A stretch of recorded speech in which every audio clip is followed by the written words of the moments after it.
भारत माता की जय, भारत माता की जय, भारत माता की जय। कारगिल के शहीद अमर रहे, कारगिल के शहीद अमर रहे, कारगिल के शहीद अमर रहे, कारगिल के शहीद अमर रहे, कारगिल के शहीद अमर रहे।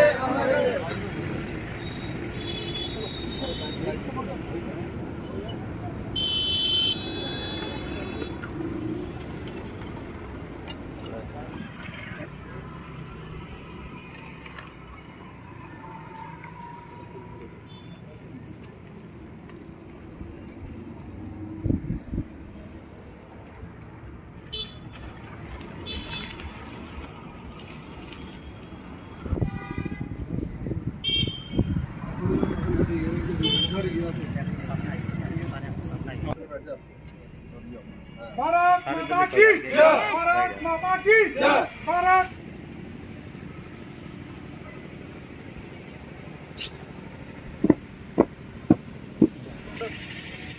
वीर शहीदों की कुर्बानी कौन भुला सकता है? वीर शहीदों की कुर्बानी कौन भुला सकता है? ये कर्ज ना हम, ना आप, ना आने वाला युग भुला सकता है। करगिल युद्ध क्यों हुआ, कब हुआ और किन हालातों में यह लड़ा गया? करगिल युद्ध 3 मई 1999 को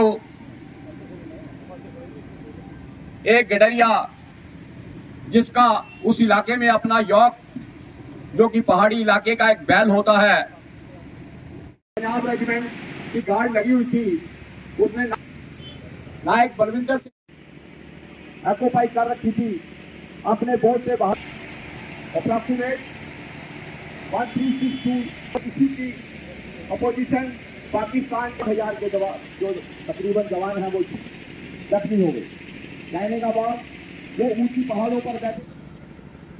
करगिल के अंदर टोलोलिंग ऑप्शन 4875 5140 मास्को विजय की 26वीं वर्षगांठ के इस पावन अवसर पर हमारे सम्मानित मुख्य अतिथि, सभी अतिथिगण और भारतीय सशस्त्र बल के वीर जवानों का हृदय से स्वागत और अभिनंदन करता हूं। इस समारोह के लिए मैंने कुछ पंक्तियां रची हैं और मैं आशा करता हूं कि आप सभी मेरा इसमें साथ दें।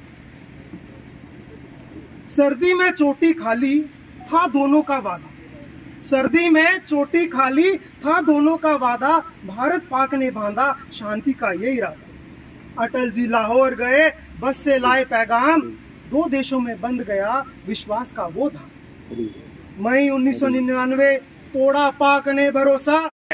अपने प्राण देकर इस ऑपरेशन विजय को जो है सफल बनाया है, उनको श्रद्धांजलि अर्पित कर रहे हैं। इनका बहुत बहुत धन्यवाद, जिन्होंने अपना कीमती समय निकाला है।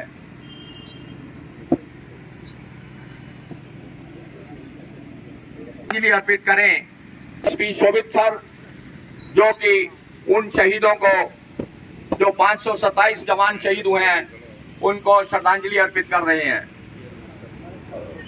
अभी कर्नल पीएल चौधरी साहब, उनसे अनुरोध करता हूं कि वो भी आए ताकि उन शहीदों को श्रद्धांजलि अर्पित की जाए।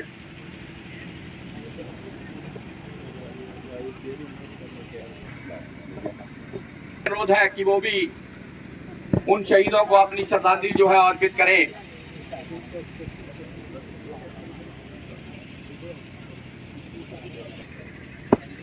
साहब सभी शहीदों को श्रद्धांजलि अर्पित कर रहे हैं, इनका भी बहुत बहुत धन्यवाद।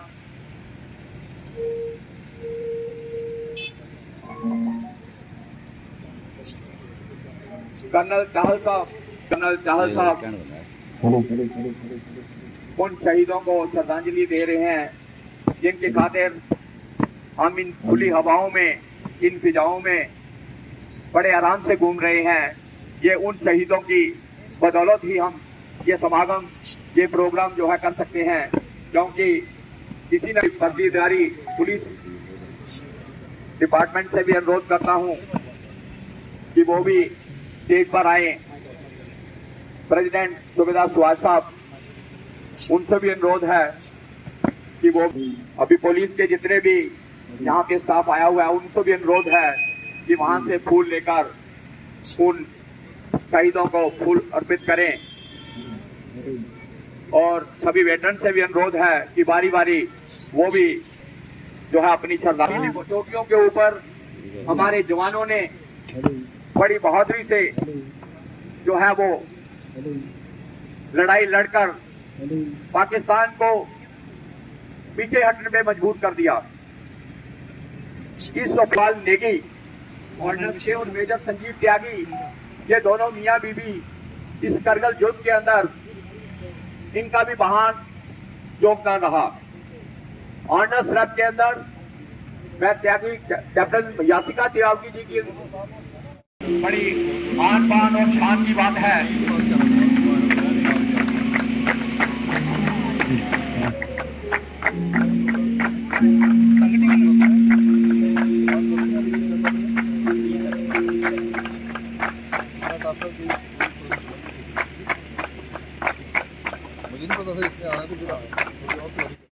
आज एसएसपी कठुआ इंस्पेक्टर शोभे सक्सेना जी, कर्नल पीएल चौधरी जी, कर्नल वर्मा जी, कर्नल चहल जी, कर्नल वेद प्रकाश शर्मा जी, कैप्टन पवन जी, बाकी सारे डेकोरेटेड हमारे सोलियर्स,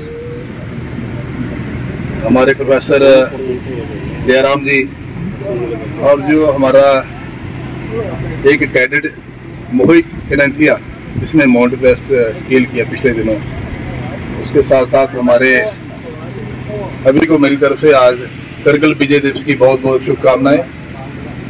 आज ही के दिन 99 में 3 महीने का युद्ध लड़ने के बाद पाकिस्तान के साथ हमारी फोर्सेज ने डिक्लेयर किया था कि हमने आज विक्ट्री कर ली है पाकिस्तान के ऊपर, उनको हरा करके। जबकि इतना डिफिकल्ट टेरेन था और बड़ी अच्छी पोजीशन पे हम लोग नहीं थे, क्योंकि हम लोग नीचे थे, वो हायर रीचेज पे थे, लेकिन उसके बावजूद हमारे जवानों ने तो 527 के करीब हमारे जवानों ने जो शहादत उन्होंने पाई, अपनी जान पे बाजी लगा के उन्होंने देश की रक्षा की। और आज हम सारे खुली हवा में आज़ादी से सांस ले रहे हैं जी। कहीं ना कहीं हमारे जो फ्रीडम फाइटर्स हैं और हमारे जो फोर्सेज हैं, उनकी वजह से हम सारे आज बड़े आराम से रह रहे हैं और बड़े पीसफुली अपनी लाइफ व्यतीत कर रहे हैं। आज के दिन मैं उन सारे 527 शहीदों को नमन करता हूं और उनको श्रद्धांजलि देता हूं कि जिन्होंने अपनी जानें देके ऑपरेशन जो विजय है उसमें कामयाबी हासिल की। और उसके साथ साथ जो हजारों हमारे फ्रीडम फाइटर्स हुए हैं जिन्होंने फ्रीडम स्ट्रगल में भी हिस्सा लिया, उनको भी मैं आज मुबारकबाद देता हूं, उनको भी श्रद्धांजलि देता हूं। और मैं बताना चाहूंगा कि जब भी मैं दिल्ली जाता हूं और वहां इंडिया गेट के पास जो हमारा वार मेमोरियल बना है, वहां मैं तकरीबन जाता हूं कि इवनिंग की जो वहां रिट्रीट होती है उसमें शामिल होता हूं जब भी मुझे टाइम लगता है। और 2-3 साल पहले मैं गया था, वहाँ हमारे कैप्टन विक्रम बत्रा के पेरेंट्स आए थे और पूरी परेड मैंने वहाँ देखी कि इस तरीके से वो इमोशनल होकर बहुत सारा उन्होंने अपने बच्चे को श्रद्धांजलि दी। बाकी साथियों को जो जितने भी हमारे शहीदों के स्मारक के बाद श्रद्धांजलि किस तरीके से दी और किस तरीके से हमारी जो आर्मी है बड़े डिसिप्लिन तरीके से रहती है और किस तरीके से अपने शहीदों को याद करती है, वो वाकई देखने वाला एक सीन होता है। और मैं चाहूंगा कि आपने तो काफी लोगों ने देखा होगा, लेकिन जो बाकी लोग आज थ्रू मीडिया सुनेंगे वो भी जब दिल्ली जाए, हम बाकी जगह जाते हैं, कम से कम वार मेमोरियल जरूर जाएं, वहां देखें कि कितने हमारे शहीदों के जिन्होंने अपने खून पे अपने जान पे खेल के इस देश की आजादी के लिए अपना खून देके हमें सभी को सींचा है ताकि हमारी जो आज़ादी है बरकरार रहे और हम सारे आज़ाद मुल्क के अच्छे शहरी और ज़्यादा तरक्की कर पाएँ। जो कहीं ना कहीं हमारे फ्रीडम जो फाइटर्स हैं, हमारे जो सिक्योरिटी फोर्सेज के लोग हैं, पैरामिलिट्री फोर्सेज हैं, उन सभी की जो बलिदान है वो कहीं ना कहीं इसमें कंट्रीब्यूट करते हैं। तो आज के दिन मैं उनको दोबारा याद करता हूँ और हम सारे बड़े खुशकिस्मत हैं कि इंडिया की जो आर्मी है वो वर्ल्ड की सबसे डिसिप्लिन और बड़ी नंबर 1 मानी गई है। और हम उस आर्मी के जो हमारे भाई हैं, हमारे फैमिली मेंबर्स हैं वो सारे, तो हम सारे कहीं ना कहीं जब प्राउड फील करते हैं कि हम इंडिया के शहरी हैं और उस फौज के हमारे बीच में वो फौजी निकल रहे हैं जो कि दुनिया में नंबर 1 जिनको माना जाता है। तो आज के इस मौके पे मैं दोबारा अपने करगिल के शहीदों को याद करता हूँ, उनको नमन करता हूँ, उनको श्रद्धांजलि देता हूँ और प्रभु से प्रार्थना करता हूँ जहाँ भी हूँ वो उनका स्वर्ग में उनका निवास हो, क्योंकि उन्होंने देश के लिए कुर्बानी दी है तो वो आगे स्वर्ग में है। लेकिन कहीं ना कहीं हम सभी लोग जो उनसे इंस्पायर होते हैं और आने वाली जनरेशन उनको हमेशा याद करेगी, उनकी कुर्बानी को हमेशा याद करेगी और जो आने वाले बच्चे हैं उनको भी इंस्पायर करेगी। इन्हीं शब्दों के साथ मैं दोबारा उनको बोलूंगा, जय हिंद जय भारत। ब्रीफ करके आपको बताया कि किसने पार्टिसिपेट किया। ये एक बहुत ही टफ बैटल थी। जब ये लड़ाई लगी थी 1999 में, मैं उस समय स्टडी लीव पर था, तो मेरे को स्टडी लीव कैंसिल करके मेरे को रिकॉल कर लिया था और मेरे को आर्मी हेडक्वार्टर में अटैच किया था। तो वहां पर man power planning, man power replenishment का काम जो चलता है वहां पर मेरे को अटैच किया गया। और डेली कितनी कैजुअलिटी होती थी, क्या होता था, तो बड़ा मन भी खराब होता था उस समय। आज इतने डेथ हो गई है, पलटन को इतने बंदे भेजो, इसको उधर से ट्रांसफर उधर करो, तो बड़ा उस समय जो दृश्य होता था बहुत ही बड़ा दुख होता था उस समय कि हमारी इतनी आर्मी के जवान जो उसमें शहीद हो रहे थे, और जो शहीद हो रहे थे मात्र 20 साल और मैक्सिमम 30 इयर्स के बीच में जो हुए हैं। ये जो बैटल थी ये जंग अफसरों ने और जंग जवानों ने लड़ी है। रिटायर्ड ऑफिसर्स, पब्लिक मेंबर्स और एनसीसी के कैडेट्स, आप सबको मेरी तरफ से 26वीं विजय दिवस की वर्षगांठ पे बहुत बहुत मुबारक हो। ये एक ऐसा दिन था हमारे जीवन में, इस देश के जीवन में, जो कि अनफॉरगेटेबल है, जिसको हम भूल नहीं सकते हैं, जो हमारी देश की मेमोरी में बिल्कुल हमेशा के लिए एच्ड रहेगा। और इस बारे में मैं आप सब लोगों को आज के दिन ये जरूर याद दिलाना चाहूँगा, जैसे हमने आज याद किया उन सारे अमर वीरों को जिन्होंने इस देश के लिए इतना बड़ा बलिदान दिया, अपनी जान का बलिदान दिया सिर्फ इस देश की रक्षा के लिए। ये एक ऐसा ऑपरेशन विजय, एक ऐसा जंग था, ऐसा एक युद्ध था जिसमें न केवल इस देश की जो सोवरेनिटी है बल्कि इसकी जो टेरिटोरियल इंटीग्रिटी है इसको प्रोटेक्ट किया गया। और हमारे जो फाइनेस्ट मिलिट्री ट्रेडिशंस है उन ट्रेडिशंस के साथ आर्मी ने और बाकी सशस्त्र बलों ने ये ऑपरेशन को कामयाबी दी। तो इसी दिन आज हम लोग इनको दोबारा एक बार याद करते हैं और उन्होंने जो हमारे लिए सैक्रिफाइस किया उसको हम आज प्रतिज्ञा लेते हैं कि हम हमेशा उसे याद रखेंगे।